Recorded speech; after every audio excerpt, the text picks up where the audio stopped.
السلام علیکم دوستو، پاکستان کی شکست کے بعد انشا افریدی کا بیان بھی سامنے آ گیا۔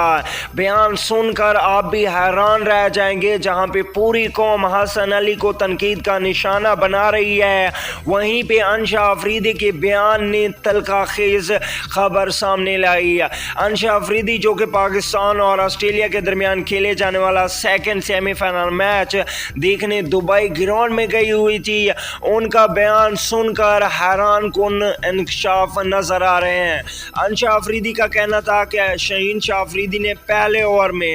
ایرن فنچ کو آؤٹ جب کیا تو ایسا لگ رہا تھا کہ پاکستان فائنل میں پہنچ چکا ہے، لیکن اس کے بعد اگلی گیند پر جب آؤٹ نہیں دیا گیا تب سے ہی لگ رہا تھا کہ پاکستان میچ ہار جائے گا، لیکن حسن علی کا کیچ ڈراپ کرنا اور 18ویں اوور میں 16 رنز دینا کافی مہنگا ثابت ہوا پاکستان کے لیے اور پاکستان ہار گیا۔ اس کے بعد شہین شاہ افریدی گراؤنڈ میں بیٹھ کے روتے رہے اور انشا افریدی گراؤنڈ چھوڑ کر چلی گئی۔